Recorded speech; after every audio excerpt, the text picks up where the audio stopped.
തങ്ങളുടെ സ്വന്തമായി കരുതി അനുഭവിച്ച് ജീവിച്ചു പോന്ന ഭൂമി ഇപ്പോൾ അത് കൈവശപ്പെടുത്താനുള്ള ചില ശ്രമങ്ങൾ നടക്കുമ്പോൾ കഴിഞ്ഞ കുറെ മാസങ്ങളായി വർഷങ്ങളായി മുനമ്പം കടപ്പുറത്തെ നിവാസികൾ സമരം ചെയ്യുകയായിരുന്നു. ആ സമരത്തെ കൂടുതൽ ആളുകളിലേക്ക് ആ സന്ദേശം എത്തിക്കുന്നതിനും ഈ സമരത്തിന്റെ പ്രാധാന്യം എന്താണെന്ന് തിരിച്ചറിയുന്നതിനും വേണ്ടി KLCയുടെ നേതൃത്വത്തിൽ ഒരു ഐക്യദാർഢ്യ സമ്മേളനം ഇവിടെ ഇപ്പോൾ സംഘടിപ്പിച്ചിരിക്കുക. ഇത് ഒരു ശ്രദ്ധ ക്ഷണിക്കൽ സമ്മേളനമാണ്. പൊതുസമൂഹത്തിന്റെ ശ്രദ്ധയെ വളരെ ജീവൽ പ്രശ്നമായ ഈ മുനമ്പം കടപ്പുറത്തെ ജനങ്ങളുടെ ജീവൽ പ്രശ്നത്തിലേക്ക് ക്ഷണിക്കുന്ന ഒരു സമ്മേളനമാണ്. ഇത് ആർക്കെതിരെയും നടക്കുന്ന ഒരു പ്രക്ഷോഭമല്ല, സമരമല്ല. ഗവൺമെന്റിനെതിരെ നമ്മൾ സമരം ചെയ്യുന്നില്ല, രാഷ്ട്രീയ പാർട്ടികൾക്കെതിരെ നമ്മൾ സമരം ചെയ്യുന്നില്ല, ഒരു വ്യക്തിക്കെതിരെയും നമ്മൾ സമരം ചെയ്യുന്നില്ല. നാം ഇവിടെ ഇപ്പോൾ കൂടിയിരിക്കുന്നത് നമുക്ക് ഈ ഇന്ത്യയിലെ നീതിന്യായ വ്യവസ്ഥയനുസരിച്ച് അനുവദിക്കപ്പെട്ടിട്ടുള്ള നീതിന്യായ വ്യവസ്ഥയനുസരിച്ച് നാം പണം കൊടുത്തു വാങ്ങിയിട്ടുള്ള ഭൂമിയിൽ ജീവിക്കാനുള്ള നമ്മുടെ അവകാശം, ജീവന്റെ അവകാശം, ഭൂമിയുടെ അവകാശം അത് ഉറപ്പിക്കുന്നതിന് വേണ്ടിയുള്ള നമ്മുടെ പ്രക്ഷോഭത്തെ, നമ്മുടെ സമരത്തെ ഈ പൊതുസമൂഹത്തിന് മുമ്പിൽ അവതരിപ്പിക്കാനാണ് നാം ഇവിടെ ചേർന്ന് നിൽക്കുന്നത്. ആരും അതുകൊണ്ട് തെറ്റിദ്ധരിക്കേണ്ട.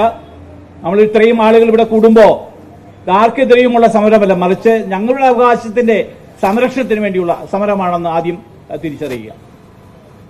ഇത് വാസ്തവത്തിൽ എനിക്ക് തോന്നുന്നു 2-3 വർഷത്തിലധികമായി ഈ മുനമ്പം കടപ്പുറത്തെ നിവാസികൾ ഈ ആവശ്യവുമായി സമരം ചെയ്യുന്നു. എവിടേക്കാണ് അവർക്ക് ചെല്ലാൻ അവസരം ലഭിച്ചിട്ടുള്ളത് അവിടെയൊക്കെ അവർ ചെല്ലുകയും അവരുടെ ആവശ്യങ്ങൾ അവർ ആവർത്തിച്ച് ഉന്നയിക്കുകയും ചെയ്തു. പക്ഷെ അതിനൊരു പരിഹാരം കാണാൻ ഇന്നും ആർക്കും കഴിയുന്നില്ല എന്നത് വളരെ ഖേദകരമാണ്. വഖഫ് എന്ന് പറയുന്ന ഒരു നിയമത്തിന്റെ പേരിലാണ് ഇപ്പോൾ വാസ്തവത്തിൽ ഈ തർക്കം ഉണ്ടായിരിക്കുന്നത്. ഞാനത് ചരിത്രം കൂടുതലൊന്നും വിശദീകരിക്കുന്നില്ല. ബഹുമാനപ്പെട്ട നമ്മുടെ MP ശ്രീ ഹൈബീഡൻ അദ്ദേഹത്തെ ഞാൻ ഹൃദയപൂർവ്വം സ്വാഗതം ചെയ്യുകയാണ്.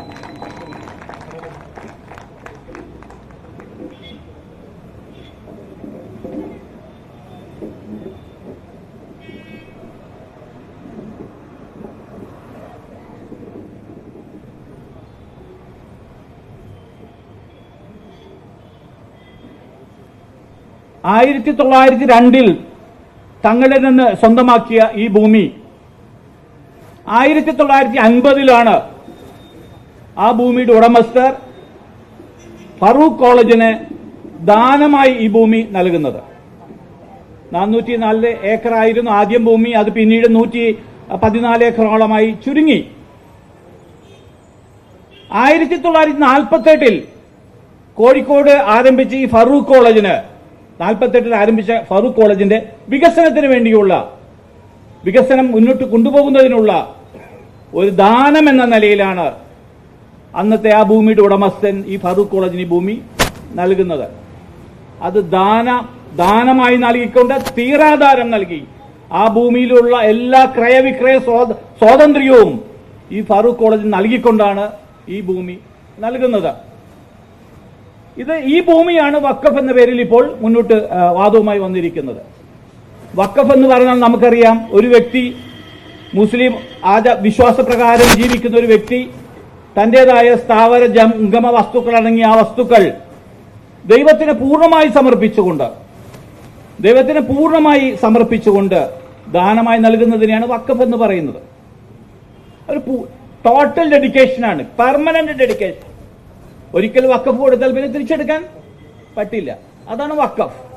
പക്ഷെ ഇവിടെ അദ്ദേഹം വാസ്തവത്തിൽ അങ്ങനെ ഉദ്ദേശിച്ചിട്ടില്ല എന്ന് നമുക്ക് മനസ്സിലാക്കാൻ കഴിയും. പക്ഷെ വഖഫ് എന്ന വാക്ക് ഉപയോഗിക്കുന്നുണ്ടെങ്കിലും അദ്ദേഹം ആ രീതിയിൽ അതിനെ കണ്ടില്ല എന്ന് നമുക്ക് വ്യക്തമായിട്ട് മനസ്സിലാക്കാൻ സാധിക്കും. കാരണം ആ തീരാധാരത്തിൽ തന്നെ അദ്ദേഹം ചില വ്യവസ്ഥകൾ എഴുതി ചേർക്കുന്നുണ്ട്.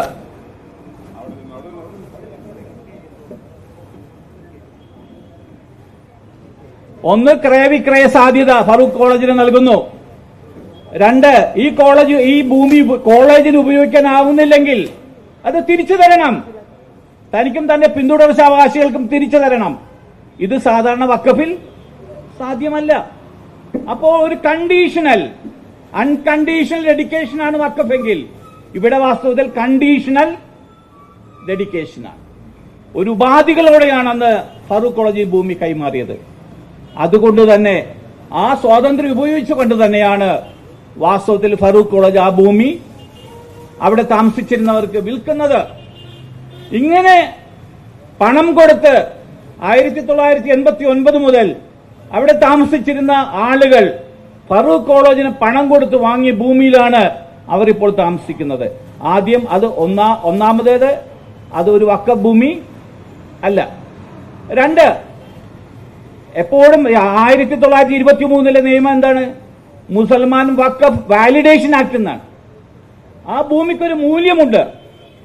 ആ മൂല്യം ഉപയോഗിച്ചിട്ടാണ് ഈ ദാനം ചെയ്ത വ്യക്തി എന്ത് ജീവകാരുണ്യ പ്രവർത്തനമാണോ ഉദ്ദേശിക്കുന്നത് അത് നിർവഹിക്കേണ്ടത്. ഭൂമിയിൽ നിന്ന് റവന്യൂ ഒന്നും ഉണ്ടാകുന്നില്ലെങ്കിൽ, ഭൂമി വെറുതെ കിടക്കുകയാണെങ്കിൽ, ഭൂമിയിൽ നിന്ന് ലാഭമൊന്നും ഉണ്ടാകുന്നില്ലെങ്കിൽ ഈ ഭൂമി ദാനം ചെയ്ത ആളുടെ ഉദ്ദേശം സബലീകരിക്കപ്പെടുന്നില്ല. അപ്പൊ ആ ഫറൂഖ് കോളേജിനെ സംബന്ധിച്ചിടത്തോളം ഫറൂഖ് കോളേജ് 48-ൽ കോഴിക്കോട് കോളേജ് ആരംഭിച്ചു. ഏതായാലും മുനമ്പം കടപ്പുറത്ത് കോളേജ് ആരംഭിക്കാനുള്ള സാധ്യത ഇല്ല. അപ്പൊ കോളേജിന്റെ വികസനത്തിന് വേണ്ടി അവർക്ക് ധനാഗമ മാർഗങ്ങൾ സ്വീകരിക്കേണ്ടി വന്നു. അതിന്റെ ഫലമായി അവർ ഈ ഭൂമി വിറ്റു. അതിൽ നിന്ന് അവർക്ക് പണം കിട്ടി.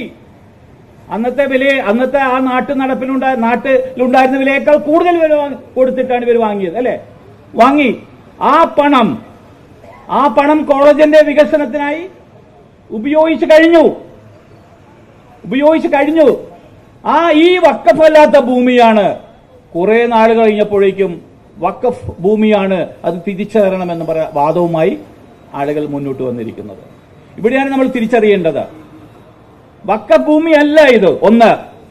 രണ്ട്, വഖഫ് ഭൂമി ആണെന്ന് വാദത്തിന് സമ്മതിച്ചാൽ തന്നെ ഈ ഭൂമിയിൽ നിന്ന് ആരാണോ ഇതിന്റെ ഉടമസ്ഥൻ അവർക്ക് ഇതിനകം തന്നെ പണം കിട്ടിക്കഴിഞ്ഞു. ആ പണം അവർ പലതിനായി ഉപയോഗിക്കുകയും ചെയ്തു.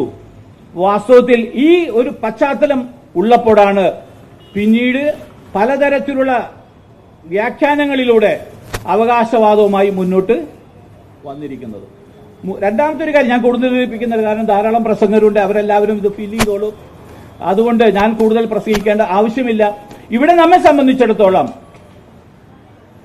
കഴിഞ്ഞ ദശാബ്ദങ്ങളായി ആ ഭൂമിയിൽ താമസിക്കുന്ന ഈ മത്സ്യത്തൊഴിലാളികൾ ഉൾപ്പെടെയുള്ള 610 കുടുംബങ്ങൾക്ക് അവരുടെ ഭൂമിയുടെ അവകാശം പുനഃസ്ഥാപിക്കുന്നതിന് വേണ്ടിയുള്ള ഒരു പ്രക്ഷോഭത്തിന്റെ അല്ലെങ്കിൽ ഒരു സമരത്തിന്റെ, ഒരു സഹന സമരത്തിന്റെ തുടക്കം എന്ന നിലയിൽ നിങ്ങളുടെ എല്ലാവരുടെയും ആത്മാർത്ഥമായ പങ്കാളിത്തം ഉണ്ടാകണം, ആത്മാർത്ഥമായ സഹകരണം ഉണ്ടാവണം, എല്ലാവരുടെയും ഐക്യദാർഢ്യം ഉണ്ടാവണം. ഇവരോടൊപ്പം നീതിക്ക് വേണ്ടിയുള്ള ഈ പോരാട്ടത്തിൽ നിങ്ങൾ പങ്കുചേരണം എന്ന് വിനയപൂർവ്വം അഭ്യർത്ഥിക്കുകയാണ്. ഞാൻ എന്റെ പ്രസംഗം ചുരുക്കുന്നു. നന്ദി.